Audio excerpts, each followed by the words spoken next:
ರಾಮಾಯಣ ಚಿತ್ರಕ್ಕಾಗಿ ಬಾಲಿವುಡ್ ಹೀರೋಗಳನ್ನು ಮೀರಿಸಿ ಸಂಭಾವನೆ ಪಡೆದ ಯಶ್ ರವರು ಟಾಕ್ಸಿಕ್ ಸಿನಿಮಾ ಕೆಲಸಗಳಲ್ಲಿ ಬ್ಯುಸಿ. ಈ ಚಿತ್ರಕ್ಕೆ ಮಲಯಾಳಂನ ಗೀತು ಮೋಹನ್ ದಾಸ್ ನಿರ್ದೇಶನ ಮಾಡ್ತಾ ಇದ್ದಾರೆ.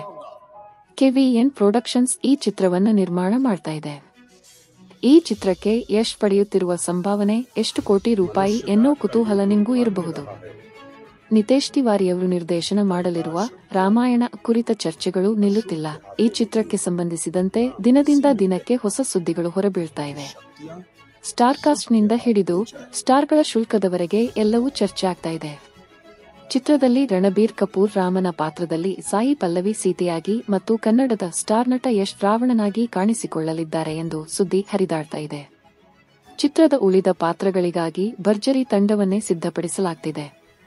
ಈ ನಡುವೆ ರಾಕಿಂಗ್ ಸ್ಟಾರ್ ಯಶ್ ಅವರು ರಾಮಾಯಣ ಚಿತ್ರಕ್ಕೆ KGF 2 ಚಿತ್ರಕ್ಕಿಂತ 4 ಪಟ್ಟು ಹೆಚ್ಚು ಸಂಭಾವನೆ ಕೇಳಿದ್ದಾರೆ ಎಂದು ವರದಿಯಾಗಿದೆ. KGF ಮತ್ತು KGF 2 ನಂತರ ಯಶ್ ಫ್ಯಾನ್ ಫಾಲೋಯಿಂಗ್ ಸಾಕಷ್ಟು ಹೆಚ್ಚಾಗಿದೆ.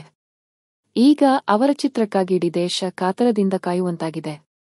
Back to back blockbuster ಚಿತ್ರಗಳನ್ನು ನೀಡಿದ ಯಶ್ ಈಗ ತಮ್ಮ ಶುಲ್ಕವನ್ನು 4 ಪಟ್ಟು ಹೆಚ್ಚಿಸಿಕೊಂಡಿದ್ದಾರೆ ಎನ್ನಲಾಗಿದೆ.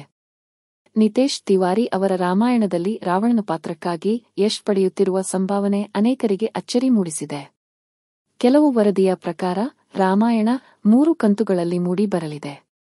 ನಿತೇಶ್ ತಿವಾರಿ ಅವರು ಯಶ್ ಜೊತೆ ನಿರಂತರ ಮಾತುಕತೆ ನಡೆಸುತ್ತಿದ್ದಾರೆ. ಯಶ್ ಅವರು 3 ಸರಣಿಗಳಿಂದ 150 ಕೋಟಿ ರೂಪಾಯಿ ಬೇಡಿಕೆ ಇಟ್ಟಿದ್ದಾರೆ ಎಂದು ವರದಿಯಾಗಿದೆ. ಯಶ್ ಅವರು KGF 2 ಚಿತ್ರಕ್ಕೆ 30 ಕೋಟಿ ರೂಪಾಯಿ ಪಡೆದಿದ್ದರು ಎಂದು ವರದಿಯಾಗಿತ್ತು. ಒಂದೊಮ್ಮೆ ರಾಮಾಯಣ ಸಂಭಾವನೆ ವಿಚಾರ ನಿಜವೇ ಆದಲ್ಲಿ ಕನ್ನಡದಲ್ಲಿ ಅತಿ ಹೆಚ್ಚು ಸಂಭಾವನೆ ಪಡೆಯುವ ಹೀರೋ ಎನ್ನುವ ಖ್ಯಾತಿ ಯಶ್ಗೆ ಸಿಗಲಿದೆ.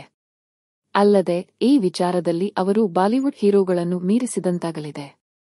ಯಶ್ ಶುಲ್ಕದಲ್ಲಿ 2 ಗದರ್ 2 ತಯಾರಾಗಲಿದೆ.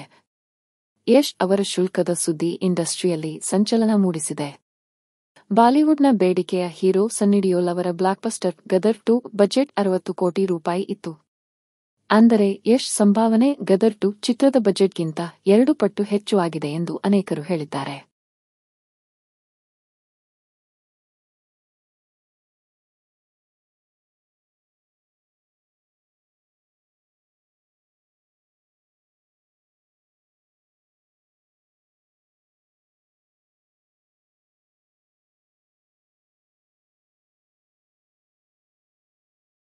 शक्तिशाली मनुष्य वही होता है जो शक्ति का सही चुनाव कर सके।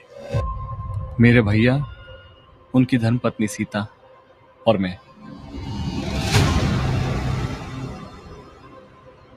दंडका के जंगलों में संन्यास लिए एक शांत जीवन बसर कर रहे थे। जिसका राज अपने आप पर न चले वो औरों पर क्या राज करेगा।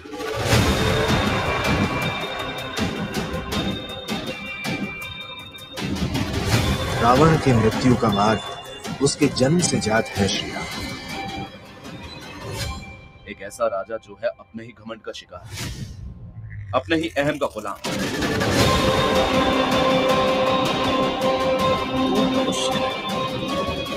जो